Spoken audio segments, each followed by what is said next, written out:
Damos muchas gracias al Señor por este momento. Alguna vez le pregunté al hermano Mackay algo acerca de cómo preparar los mensajes, cómo de alguna forma predicar, algunas inquietudes que a uno le surgen a veces. Y la respuesta de él fue muy simple, pero como siempre, sus respuestas simples son muy profundas, ¿no? Y él me dijo que lo primero que tiene que ocurrir con lo que voy a predicar es que me afecte a mí. Me tiene que pasar algo a mí con ese texto, y eso es lo que tengo que compartir, aquello que está transformando mi vida, que está haciéndome pensar más en las cosas del Señor, ¿no? Ayer yo les compartía, y quisiera leérselos de nuevo, algunos no sé si lo habrán leído ayer en el grupo. Hay algunos hermanos que no lo han leído, así que lo quisiera leer, es muy breve. Y a partir de ahí quisiera hacer una reflexión en base a otros 2 versículos. Y el tema que vamos a estar tratando, de todo eso que habla la reflexión, vamos a centrarnos solo en un tema, que es un tema con el cual aún los cristianos luchamos, pero que el Señor quiere darnos victoria sobre ese tema, que es el tema del temor. Lo que escribí ayer era lo siguiente. Estaba basado en el pasaje de 2 Corintios 12:9, y dice: y me ha dicho, bástate mi gracia, porque mi poder se perfecciona en la debilidad. Por tanto, de buena gana me gloriaré más bien en mis debilidades, para que repose sobre mí el poder de Cristo. Y lo que reflexionaba sobre ese pasaje era lo siguiente: un constante reconocimiento de nuestra insuficiencia y de nuestras debilidades acompaña los primeros pasos hacia la madurez cristiana. Pero esto tampoco sería suficiente si no encontráramos en Cristo, a quien lo llena todo y en todos. Cualquiera sea la persona de la Biblia que citemos, encontraremos que ninguno tuvo una vida fácil. ¿Cuál es la razón que nos hace suponer que nuestra vida sí debería serlo? Pero también hay otra constante: todos aquellos que caminaron con Dios, así sea en el medio del pozo de los leones, o como Pedro siendo rescatado porque dudó al caminar sobre el agua y se está hundiendo, o así sea enviando su ángel a abrir las puertas de una prisión, la gracia de Dios sigue y seguirá. Esa es parte también de la buena noticia, sosteniendo a su pueblo. Dios hoy podría enviar ángeles para ayudarnos. Dios podría, pero no es necesario. Él en cambio nos ha dado su gracia, y con ella paz para que ninguna circunstancia nos quite el gozo, aunque nuestro entorno se parezca a una cueva de leones. Fe para caminar sobre las aguas. Libertad para que, aunque por fuera pudieran intentar encerrarnos, sigamos siendo completamente libres en Él. Esperanza de que Él está en control, y esperanza también en su justicia. Todo esto unido por su perfecto amor, que echa fuera todo temor. Parafraseando a Pablo, podríamos decir así: es verdad, la vida no es fácil, hay dolor y momentos duros, pero ¿saben qué? Tenemos la gracia de Dios a nuestra disposición, y eso es más que suficiente para vivir cada día. Que el poder que resucitó a Cristo de entre los muertos, el glorioso Espíritu Santo, siga haciendo su obra de transformación y consuelo en cada uno de nosotros. De ahí quería comenzar a hablar de este tema del temor. Hay tipos de miedos clasificados, hay miles de formas en las que la gente que estudia esto y que trata con esto y que lidia con esto y que ayuda a las personas también a lidiar con esto, ha catalogado los miedos. Hay miedos a volar, miedos a las alturas, miedos a estar encerrado, pero hay unos miedos que son como los fundamentales y que todos en algún momento en la vida hemos experimentado, cristianos y no cristianos. Como ustedes se imaginarán, el mayor miedo, ¿cuál será? El miedo a la muerte es el que encabeza el ranking de miedos. Hay distintas listas, ¿no? Pero comparándolas se pueden sacar, por comparación justamente, unos 5 elementos o 5 causas de miedo más profundas y que todos compartimos. El primero, les decía, es el miedo a la muerte. El segundo gran miedo es el miedo a la soledad. Hay un tercer miedo que es compartido con otros, pero que es el miedo a la enfermedad. También hay miedo al fracaso y también hay miedo al futuro. ¿Qué será de lo que nos irá a deparar el futuro? Esos son como los 5 miedos más profundos que nosotros en algún momento de la vida, si no lo experimentamos, los experimentaremos. ¿Y de qué estamos hablando cuando hablamos de temor? En la Biblia se hace referencia a 2 tipos de temores. No vamos a estar hablando el temor de Dios, ese es un temor reverente ante la santidad de Dios. No nos vamos a referir a ese temor, sino al temor negativo, al temor que nos paraliza, que nos inmoviliza, el temor que, vamos a compartirlo en varios versículos, nos impide realizar ministerio, nos impide relacionarnos sanamente, nos impide tener la vida abundante que el Señor Jesús quiere que tengamos. Hay un pasaje que es el que quisiera comenzar compartiendo, que es el que se encuentra en 2 Timoteo 1:7. Y después vamos a leer varios versículos alrededor de este versículo. Pero para comenzar me gustaría compartir con ustedes 2 Timoteo 1:7.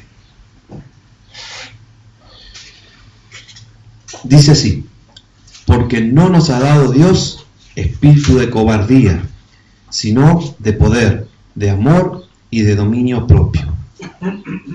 A esto es lo que nos vamos a referir hoy, lo que la Biblia llama como espíritu de cobardía, a ese temor. Alguien decía que ya sea para tener fe o para tener miedo, para las 2 cosas, ¿sí? Tanto el que tiene fe como el que tiene miedo está creyendo. Esto lo decía, o lo leí yo en algún lugar, la esposa del pastor Núñez. Lo leí en algún artículo que ella escribió. Ya sea para tener fe o ya sea para tener miedo, yo estoy creyendo. Pero fíjense la esperanza distinta que hay. El que tiene fe confía que la situación va a mejorar, se va a solucionar. Tiene esperanza, es una mirada positiva. En cambio, el que tiene miedo, así lo que esté enfrente se vea hermoso, sospecha que en algún momento se va a arruinar, va a fracasar, va a fallar. Algo va a salir mal, o todo. Eso es el miedo. Y el miedo está encerrado en muchísimas de nuestras actitudes. Por ejemplo, se dice que aquel que tiene miedo a las alturas, en realidad lo que tiene miedo es, fíjense cómo está nuestra mente, a veces actúa de una forma, pero en realidad encierra otro sentido. Dice que lo que tiene en realidad es un miedo profundo a tomar decisiones difíciles. Porque hay una decisión ahí, al borde del balcón. O salto o me quedo. Es una decisión que no tiene vuelta atrás, no hay remedio para hacer. Bueno, en el fondo de las personas hay inseguridad y hay temor a que la decisión que voy a tomar puede cambiar tanto mi vida, puede ser tan drástica, puede ser tan difícil después de sobrellevar, que ¿qué hago? Me quedo quieto, no me muevo, no hago nada. Eso es el temor. De ese temor nos quiere librar el Señor. Tenemos que ser libres de eso. Se lo está diciendo Pablo a una persona que también tenía eso. Un pastor en Éfeso llamado Timoteo, bastante joven, pero el miedo no mide edades. Se tiene miedo a la oscuridad cuando se es chiquitito, y se tiene miedo a la soledad cuando se es grande, y se tiene miedo a la muerte cuando se está llegando a lo que hoy creemos que es casi el límite de nuestra posibilidad de vida. Todo el tiempo podemos llegar a tener miedo. Y el miedo, hermanos, no es lo que debiéramos experimentar nosotros. Si leemos de nuevo este pasaje, vamos a ver que dice: porque no nos ha dado Dios espíritu de cobardía. Este tipo de sentimiento o sensación de miedo no es algo que provenga de Dios. No viene de Dios. Dios no nos ha dado esto. No viene de Dios. Tampoco es la voluntad de Dios que nosotros estemos, entonces, digo, no es la voluntad de Dios que nosotros vivamos experimentando este miedo. Y sabiendo todo esto, sabiendo que eso no refleja la voluntad de Dios, no quitarlo de nuestra vida va a ser nuestra negligencia y va a ser pecado. Es importante que actuemos con la ayuda del Señor, con la gracia de Dios. Esto se podría llamar viviendo en la gracia de Dios y como un apartadito, como un subtítulo ahí, siendo libres del temor. La gracia de Dios nos va a ayudar a ser libres del temor.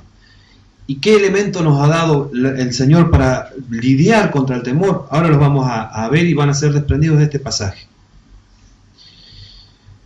Quiero continuar en esto. ¿Por qué es dañino tener temor? Si leyéramos los versículos anteriores al que compartimos recién, 2 Timoteo, desde el 6 al 9, va a decir así: por lo cual te aconsejo que avives el fuego del don de Dios que está en ti por la imposición de mis manos. En el 7 dice: porque no nos ha dado Dios espíritu de cobardía, sino de poder, de amor y de dominio propio. En el 8: por tanto, no te avergüences de dar testimonio de nuestro Señor, ni de mí, preso suyo, sino participa de las aflicciones por el Evangelio según el poder de Dios, quien nos salvó y llamó con llamamiento santo, no conforme a nuestras obras, sino según el propósito suyo y la gracia que nos fue dada en Cristo Jesús antes de los tiempos de los siglos.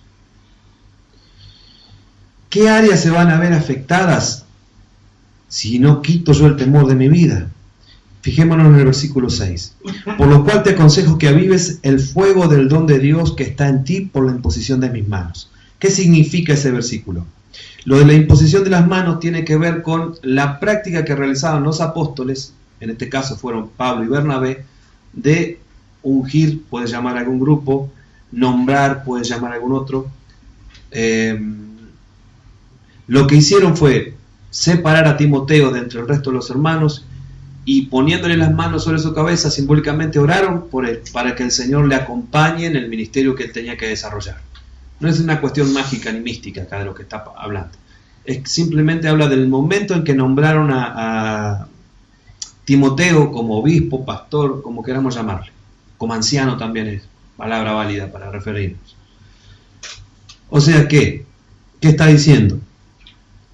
Aviva el fuego del don de Dios que está en ti por la imposición de mis manos. Él tuvo un llamamiento claro a realizar la tarea de ser pastor en ese lugar. Si él no está avivando eso por medio de la oración, la palabra de Dios y la comunión con los hermanos que edifiquen, no está recibiendo aquellos nutrientes que van a permitir que él desarrolle sanamente su ministerio. Si el temor le gana a todo, si come temor, vamos a decirlo así, en lugar de comer los otros nutrientes que nos provee el Señor Jesucristo, que ahora vamos a ver, el poder, el amor y el dominio propio, y el temor le gana, no va a poder desarrollar Timoteo el ministerio al cual se lo llamó, al que se le nombró delante de todos, imponiéndole las manos. Entonces, primera cosa que se va a ver afectada con el temor, el desarrollo de nuestra tarea ministerial. Lo digo así en un orden porque necesito hacerle un orden, pero todas las áreas que vamos a estar viendo son importantes. Y no debiéramos permitir que el temor nos paralice en ninguna de esas áreas. La primera entonces, que podríamos hablar incluso como arma ofensiva que utiliza el enemigo para frenarnos en nuestro avance en distintas áreas, es el temor. Desarrollo ministerial. En el versículo 7, porque no nos ha dado Dios espíritu de cobardía o de temor, sino de poder, de amor y de dominio propio. Acá podemos ver que el desarrollo emocional de la persona, todo lo que involucra a su sentir, su voluntad, todo va a ser afectado también. En el 8, paso rapidito. Por tanto, no te avergüences de dar testimonio. Fíjense de qué dos personas, del Señor y de Pablo. Dios y el prójimo. Las relaciones vinculares, las relaciones que establecemos con los demás, se ven afectadas por el temor. Y en el versículo 9 dice, quien nos salvó y llamó con llamamiento santo, no conforme a nuestras obras, sino según el propósito suyo y la gracia que nos fue dada en Cristo Jesús antes de los tiempos de los siglos. nuestro crecimiento espiritual puede verse afectado si el temor nos sigue gobernando. Como estamos llamados nosotros a ser hijos de Dios, parte del reino de Dios, y en ese reino hay un lenguaje que el Señor nos dice que tenemos que hablar, que es el de alabanza a Dios, de adoración a Dios y de edificación a los hermanos. También tiene una forma de expresión el temor. Es la queja, constante. Que fíjense que es enemiga de los otros dos puntos, porque con la queja no glorificamos a Dios, no alabamos a Dios, no bendecimos a Dios y no edificamos a nadie que nos esté escuchando. Así que es común algo para tener en cuenta, desde cómo hablamos, qué está en el fondo de nuestro corazón, si la fe o el temor. Hay tres elementos entonces que son mencionados acá en este pasaje. Uno es el poder, otro es el amor y otro el dominio propio. Me voy a detener más en el amor y en el dominio propio porque el poder es el poder que da el Espíritu Santo. A eso se va a referir. El pasaje, puntualmente, si lo quisiéramos llevar a un nivel de qué habla profundamente, habla de que realice el llamado ministerial al cual fue nombrado Timoteo. Es también la expresión que utiliza el Señor Jesús en Mateo 28, allá al final, cuando les dice que, lo vamos a ver después, no os dejaré solos, voy a estar con ustedes. Y lo que está hablando, el contexto de lo que se está hablando es realizar la gran comisión. Reproducirnos en más discípulos. Para lo cual nosotros tenemos que tratar de ser los mejores discípulos del Señor. Y los discípulos del Señor que tienen temor no caminan sobre las aguas como Pedro, se hunden. Ese es un ejemplo. Ejemplos bíblicos tenemos pilas de personas que sufrieron el temor. Gedeón, Sansón, David también en algún momento tuvo miedo. Miedo que nosotros hasta podemos considerar razonable, pero miedo que los llevó a hacer cosas que no tenían que hacer. Y ese es el problema con el temor, es dañino. Es tan dañino el temor que nosotros quizás lo minimizamos a veces, pero daña nuestras vidas, daña nuestras familias, daña nuestros ministerios, daña nuestra relación con Dios. Nos puede destruir el temor. ¿Qué puede vencer el temor? Primero, nosotros tenemos en claro que Dios está haciendo por medio de su Espíritu Santo en nosotros una obra de regeneración, de transformación. Primero nos ha pasado de muerte a vida. Estamos caminando con el Señor, somos sus hijos hoy. Él está obrando en nosotros por medio de su poder. Eso es lo que nos está recordando Pablo. ¿Qué hay en nosotros? No por nosotros, sino porque Dios nos ha dado. ¿Qué cosa? No cobardía, no temor. Poder de Él para hacer lo que tenemos que hacer, para cumplir su voluntad. Poder que nos va a ayudar a enfrentar ese temor. Porque uno de los temores, les recuerdo, podría ser el miedo al fracaso. ¿A qué cosa? Cada uno puede aspirar a hacer algo en la vida. No está mal aspirar a tener un título, a tener un trabajo. Pero no hay mayor cosa que podamos alcanzar que ser hijos de Dios. No hay. ¿De qué fracaso me estás hablando? O sea, no hay cosa mayor que esa. O sea, la mayor aspiración que podríamos llegar a tener, ya la tenemos en Cristo cumplida. ¿Qué otra cosa podría ser mayor que esa? Recordar eso tiene que ser alivio. Tiene que alejar ese temor al menos del fracaso de nuestra vida. Me quiero centrar entonces, les decía, en estos otros dos elementos que son tan importantes y que a veces los hemos visto, pero al menos yo no de la forma profunda en que debiéramos verlo. Acá sí me gustaría compartir otro pasaje que es muy claro acerca de la relación del amor con el temor. Es el que se encuentra en 1 Juan 4:18. Hay una relación entre el amor y el temor.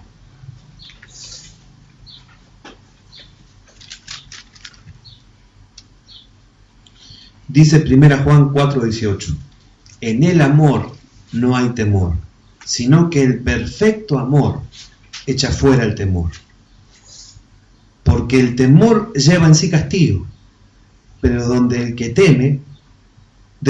teme no ha sido perfeccionado en el amor. Todo cristiano si le preguntan, va a confesar que Dios es amor. Eso creo que cualquiera de nosotros nos dijeran, dame una definición de qué cosa es Dios. Dios es amor, quizá lo primero que nos saldría. Posiblemente el diablo también tenga esa respuesta. Posiblemente el diablo también participó del amor de Dios en algún momento. Sin embargo, él quiso ser como Dios y ahora quiere que toda la gente no ame ni a Dios ni a su prójimo, es más, que haga lo contrario, que es odiar.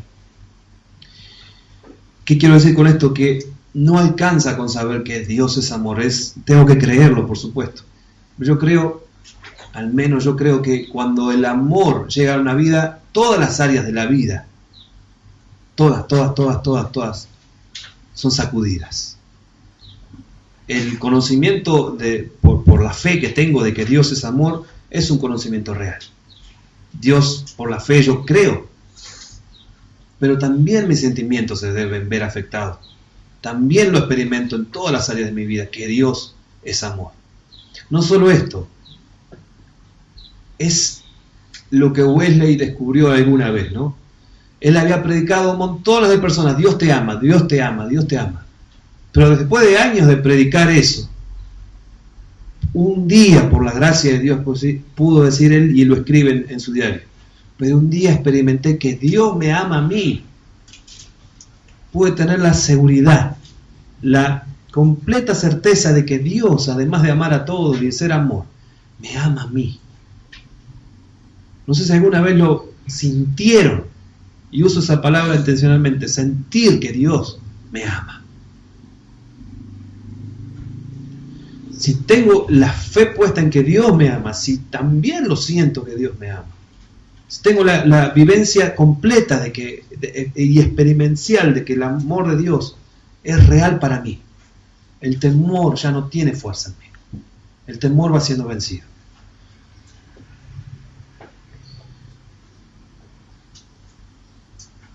Puedo preguntarme, ¿cómo sé que amo a Dios? Vemos en la palabra que Él dice, ustedes son mis amigos, se hacen lo que yo les digo que hagan. La forma en la que amamos a Dios es obedeciéndole. No es algo que nos pese, sino que justamente por amor hacemos. Hay algo en la naturaleza del amor que, al menos los humanos, dada nuestra limitación, nos encontramos cuando nos relacionamos con el amor, y es que no podemos percibirlo todo junto. Es más, se desarrollan las relaciones del amor. Hablemos de la relación en un matrimonio. Lo ideal, lo que la palabra llama como ideal, es que ese amor con el paso de los años crezca, no que se vaya agotando, sino que crezca. Ahora imaginémonos que justamente Pablo utiliza una comparación del amor que Cristo tiene por su iglesia con el amor que un esposo tiene para con la iglesia. Lo estamos viendo en Colosenses, también lo dice Efesios. Ese amor, dada nuestra limitación, no podemos percibirlo de golpe todo junto. Cada día vamos creciendo en saber que somos más amados, que somos amados por Dios, pero cada vez lo podemos percibir de una forma mayor. A eso apunto, eso es lo que quisiera dejar claro. Esto, no hemos todavía percibido, si bien el amor de Dios es infinito, no lo hemos percibido, dada justamente que es infinito, no hemos todavía experimentado todo el amor de Dios. Lo vamos experimentando cada día en una mayor medida. Y así va a ser eternamente, porque el amor de Dios no tiene fin. Es Dios. Dios, la esencia de Dios es el amor. Y conocer a Dios es amarle. ¿Cuándo vamos a terminar de conocer a Dios? Ni en las eternidades de las eternidades. Esto es una buena noticia, porque tampoco el amor de Dios nunca nos va a faltar, y siempre va a haber más amor de Dios para descubrir y para experimentar. Por lo tanto, menos temor. Mayor amor, mayor gracia en esto. Si estoy teniendo miedo en algún área de mi vida, o lo que sea, tengo que ver esto, revisar esto, cómo estoy creciendo en amar a Dios, en recibir el amor de Dios también, en todo, en el ida y vuelta de mi relación con Dios por medio del amor. Nos pasan a todos, nos han pasado cosas en la vida, a algunas personas les han pasado cosas sumamente trágicas. y no han reaccionado quizás de la forma que algo aparentemente menos trágico nos pasó a nosotros, porque en realidad no importa lo que nos pasa, sino cómo reaccionamos nosotros a eso que nos pasa. Puede ser una mirada que nos marcó de chiquito, y a otra persona capaz que la raptaron, la golpearon, hicieron de todo, y no tiene la misma reacción que le produjo esa mirada a la persona, porque tiene que ver con la persona y cómo reaccionó esa persona. Hay cosas que nos han pasado a lo largo de nuestra vida que pueden impedir que veamos a Dios como un Padre amoroso que es. Yo estoy seguro de eso. Y tenemos que ser libres con el Señor. Y hay algo que nos impide ver a Dios como el Padre que verdaderamente amoroso que es. Como el Padre de que nos ilustra la parábola del Hijo pródigo que está con los brazos esperándonos. Y es esa imagen de alguien que quiere castigarnos cuando nos... O sea, que alguien que está esperando, mirándonos atentamente con todas las cámaras a ver en qué fallamos para castigarnos. Esa es la peor imagen que podemos hacernos de Dios. Ese no es Dios. Va a haber un justo castigo para aquellos que no están en Él. Eso es verdad. Es verdad eso. Pero hay gracia todavía, hermanos. Y estamos en ese momento, por la gracia de Dios. Si no, ya tendríamos que haber sido consumidos hace tanto tiempo. Él está dándonos esta palabra justamente no para lastimarnos más, ni para aliviarnos, para renovarnos, para que cobremos ánimo. Cobrar ánimo, eso es mi intención.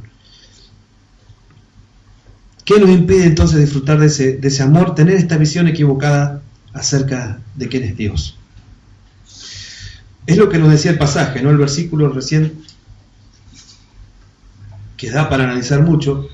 En el amor no hay temor, sino que el perfecto amor, el amor que da Dios, ¿no?, echa fuera el temor. Y fíjense, porque el temor lleva en sí castigo. Esto es lo que nos produce miedo. Que algo nos comienza a preocupar porque algo que nos va a lastimar, dañar, que puede ser real o imaginario, dicen la gente que estudia eso. Capaz que es un temor totalmente infundado, que no va a ocurrir nunca, pero me impide vivir la vida abundante que el Señor quiere que yo viva. Me tiene preocupado algo que a otra persona no le va ni le viene porque no es algo que sea, pero para mí es el fin del mundo eso. Es el arca de Noé y yo a kilómetros del arca de Noé y no llego. Comenzó la lluvia y no llego. Es una tragedia. Que el Señor nos ayude. ¿Y cómo nos ayuda? Por medio de su gracia. ¿Y en su gracia qué nos da? El otro elemento. Dominio propio. El dominio propio nosotros lo vemos y lo define la propia palabra como un fruto que da el Espíritu Santo. Es ese fruto que nosotros llamamos templanza, es lo que dice Gálatas 5, 22 al 23. Mas el fruto del Espíritu es, fíjense quién encabeza: amor, gozo, paz, paciencia, benignidad, bondad, fe, mansedumbre, templanza. Contra tales cosas no hay ley. Entonces, tanto el amor como la templanza, de la cual vamos a hablar ahora, son elementos que se desarrollan estando en comunión con Dios. Hubo en la historia un gran conquistador de tierras que se llamó Alejandro Magno, ¿no? Él tenía una frasecita que decía: he conquistado reyes y reinos, pero nunca me pude conquistar a mí mismo. Porque él no... Si había ahí orgía cerca, o había borrachera cerca, él iba, ¿no? Sus apetitos carnales mandaban por sobre todo todo lo demás que él pudiera hacer. Eso lo gobernaba él. Y él murió envenenado, porque había también otras personas que querían su puesto, traicionado, bueno, le pasó todo. Pero muere a los 33 años, muy jovencito. La verdad es que como cristianos estamos llamados a tener dominio propio y a no ser todo lo opuesto de este Alejandro Magno. Fijémonos en esto: cuando nosotros no somos cristianos y creemos, nos damos cuenta, de alguna forma descubrimos que tenemos temor en nuestra vida, usamos algo que parece similar a esto para combatir el temor. Pero cambiando un poco de orden las palabras. El Señor nos hablaba de amor y dominio propio. Y nosotros cuando no somos cristianos o no estamos enfocados en Cristo, lo cambiamos por amor propio y por dominio, por querer gobernar a los demás, por querer manejar a los demás. Parece parecido, pero no. Justamente los elementos de los cuales nos tenemos que despojar, ¿no? Amor propio y el intento de dominar al resto. El Señor nos dice que amor primero a Dios y al prójimo y dominio propio van a ser dos elementos para pelear con toda eficacia contra el temor. Entonces el dominio propio, sí, bien digo, hace referencia a la templanza. ¿Qué cosa es la templanza? Nosotros hoy en día, si hablamos de alguien que es templado, podemos hasta llegar a imaginarnos que es alguien que es como calladito, quieto, tranquilo, pasivo, podría llegar a decir alguien. No, nunca dice nada, ¿no? Es una persona templada. Y no es eso el sentido original de la palabra. Ha ido perdiendo su significado con los años, pero a lo que se está refiriendo Pablo con templanza, es el verdadero sentido de la palabra templanza es fortaleza. Fortaleza quiere decir templanza. Entonces el que está templado realmente tiene una fuerza que no es de él, sino que se la ha provisto Dios para hacerle frente a todas las cosas que le vengan en la vida. Eso es el dominio propio, esa capacidad para hacer frente a las cosas que nos pasan. Eso lo da el Señor también. Entonces, más o menos redondeando esta idea, el dominio propio se va a expresar de dos formas. Una es frenándome ante las cosas que no tengo que hacer. Si yo hago un mal uso de mi lengua, por ejemplo, y en vez de edificar daño, no estoy ejerciendo el dominio propio. No estoy siendo templado y no estoy generando buena relación con los demás ni nada. Pero si nos dijeran, bueno, entonces no hablo nunca. Por citar ese ejemplo, ¿no? No hablo nunca. No, tampoco tengo dominio propio si no hablo lo que tengo que hablar. Porque también la otra forma en la que el dominio propio se ve es actuando. Pero actuando bien. O sea, no basta con que yo me ponga las dos manos en la boca y no hable. Hace falta que actúe. O sea, la pasividad tampoco es bíblica. Tampoco es bueno ser pasivo. Lo que es bueno es frenarse a su debido tiempo y actuar a su debido tiempo. Porque si no, ¿cómo cumpliríamos la misión que el Señor nos deja? Entonces, frenando, pero también actuando. Hay algunas áreas en las que nosotros podríamos comenzar a trabajar el dominio propio. Estas las nombra el pastor Sugel en una prédica que tiene sobre qué debiera uno qué debiera uno enseñar a sus hijos para que desde muy chiquitos, para que cuando sean grandes les sea más fácil trabajar este tipo de cuestiones. Y él habla de trabajar el dominio propio en el comer y el beber, trabajar el dominio propio en el dormir, trabajar el dominio propio en el hablar, para finalmente poder trabajar el dominio propio en el pensar. Ahora nos agarra de grande, con 40 años, un montón de pensamientos, un montón de cosas, pero porque no las venimos trabajando de antes. Esto arrancó desde que éramos chiquitos, desde que nos pasó aquella primera cosa que ahora nos genera miedo, temor, que puede haber sido cualquier cosa puede ser que nos pasó en nuestra infancia, pero que ahora se manifiesta de otra manera y quizá no relacionamos con eso que nos pasó, pero que tiene que ver con eso y que nos paraliza ahora. Entonces, áreas en las que nunca estamos tarde para comenzar a trabajar el dominio propio es sigo mis instintos así, le doy rienda suelta que hagan lo que quieran mis instintos, o controlo de que sea en santidad que yo coma, beba, duerma, hable, piense.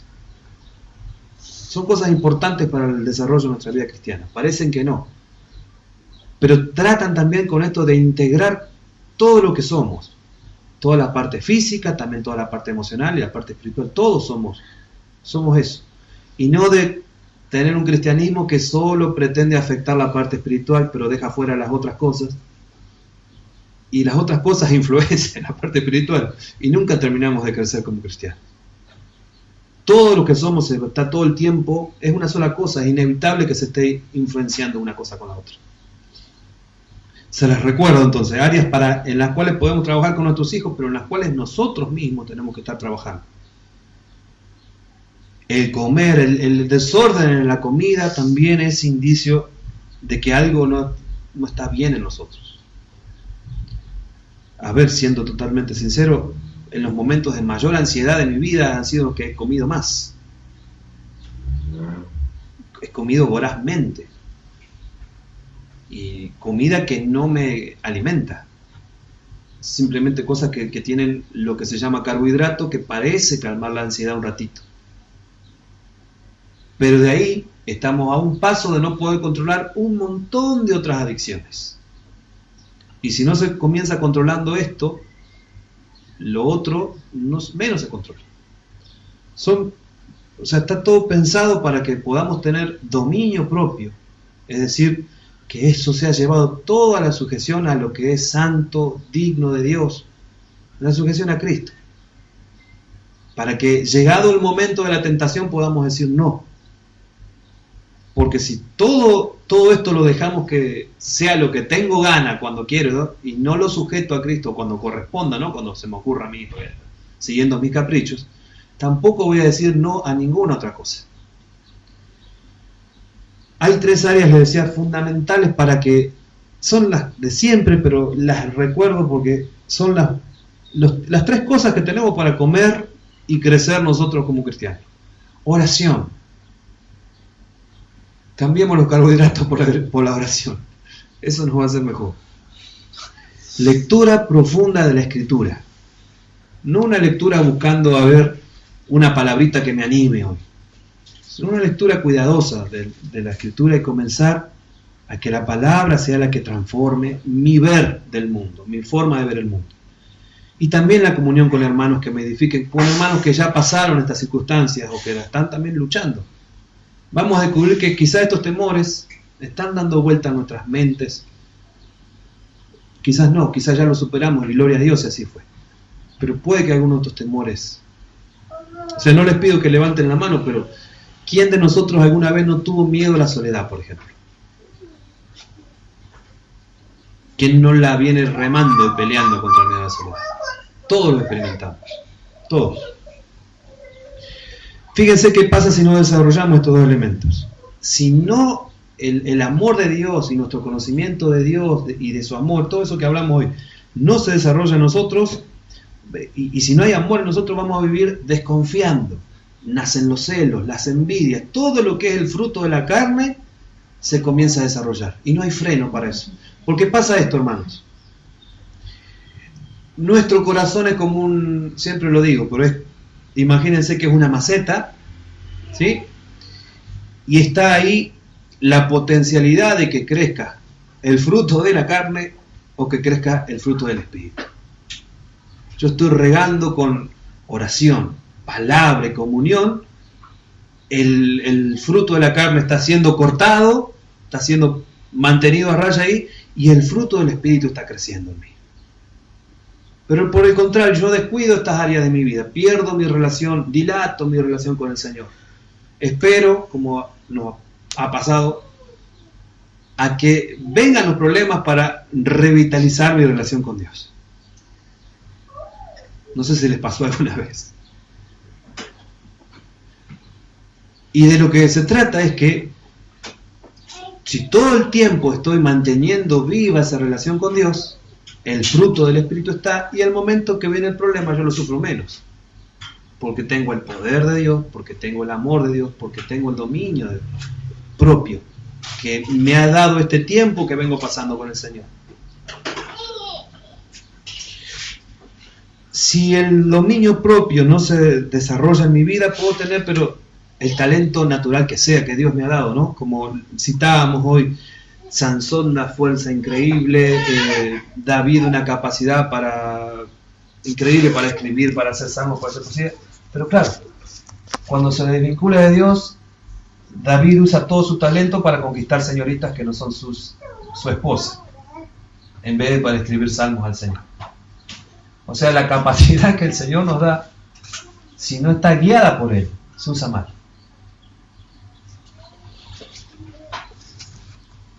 Incluso Pedro me viene a la mente, ¿no? Creo que Pedro no reacciona por valentía cortándole la oreja al que fue ahí entre la multitud a... Balco se llamaba. Creo que es una reacción del miedo, ¿no? La violencia es una reacción del miedo. Dios sabe que ninguno de nosotros somos perfectos, eso lo tiene, pero muy claro. Muy, muy claro. Y que nos ocurren situaciones de temor, también lo sabe. Por eso no es casual que en la palabra de Dios aparezcan más de 360 veces menciones o pasajes donde dice no temas o no tengas temor. Es como si nos dijera cada día, tiene 365 días el año, ¿no? Como si hubiera un no temas para cada día. Algunos de esos no temas que tienen relación con los miedos más grandes que las personas tienen o tenemos, están suplidos en los yo soy del Señor Jesucristo. Por ejemplo, el miedo a la muerte que nos es común a todos. Dice el Señor, yo soy la resurrección y la vida. El que cree en mí, aunque esté muerto, vivirá. Y todo el que vive y cree en mí no morirá eternamente. Es necesario que constantemente nos estemos recordando a través de la palabra estos no temas, ¿no? No tengas temor. Miedo a la soledad. Son los dos más grandes miedos, ¿no? No os dejaré huérfanos, vendré a vosotros. ¿Se ha cumplido esa promesa? En el Espíritu Santo, otro consolador, alguien que está consolándonos todo el tiempo. Agrego otro más. Y aquí yo estoy con vosotros todos los días, hasta el fin del mundo. No temas, manada pequeña, dice en otro lugar. Después de haber compartido todo esto, nos damos cuenta que nuestros temores son como, o sea, dentro de las categorías de temores podríamos decir son infundados, pero sin embargo están ahí. Y van a estar mañana, y van a aparecer mañana. ¿Qué va a combatirlos eficazmente? Que nosotros desarrollemos mejor nuestra relación de amor con Dios y con el prójimo. Y que desarrollemos mayor dominio propio. Para que no me paralice. Para que yo siga actuando lo que tenga que actuar y para que no actúe mal. Que el Señor nos dé gracia para que en todas estas cosas podamos seguir creciendo. Yo creo que esto hay que seguir de tanto en tanto profundizándolo y ruego al Señor que ustedes sientan también el deseo de trabajar estas cosas en sus vidas. Yo tengo la necesidad de hacerlo en mi vida. Y quiero compartir esto que está haciendo, que está ayudándome el Señor también a desarrollar en mí, que es ser libre del temor. Señor, te damos muchas gracias porque ante toda adversidad, Señor, ante todo pensamiento de temor que podamos tener, Señor, vos ya nos dejaste una respuesta en la cual confiar. Esperanza, Señor, de que en vos hay victoria, libertad, Señor. Padre, queremos rogarte que la obra que has comenzado mediante tu Espíritu Santo, Señor, la sigas haciendo nosotros. Una obra que por medio del amor que nos has dado y que necesitamos seguir descubriendo y creciendo y profundizando, Señor, vas echando fuera todo el temor que pueda haber en nosotros, Señor. Temor que quizás se originó en algún momento muy lejano en nuestra vida. Pero temor que te rogamos, Señor, quites de nosotros, Padre. Te rogamos que nos des mayor amor, Señor, y mayor dominio propio, Señor, para estar en control, Señor. Para tener sujeto a vos, Señor, nuestra vida, para que en ninguna circunstancia nos descontrole, nos enferme, Señor, llegue a enfermarnos, Señor, llegue a hacer que nuestra mente, Señor, piense y piense y piense y no pare, Señor. Nos ha dado herramientas, Señor, ayúdanos, Señor, a aprender a usarlas, a crecer en aprender a usarlas también para ayudar a otros que seguramente van a atravesar situaciones como esta, Padre. Señor, te damos gracias por tu palabra, Señor, y porque vemos cómo has pensado todas las respuestas para todas las circunstancias, no solo del primer siglo, Señor, sino también de este siglo XXI en el cual vivimos, Padre. Gracias, Señor, porque estás en control de todo, Señor, y porque no nos dejas solos nunca, Señor. Confiamos en tu palabra, Señor. Gracias porque tenemos esperanza de vida, Señor. no moriremos eternamente. Confiamos en vos, que sos la resurrección y la vida, Padre. Te damos gracias, Jesús. Amén.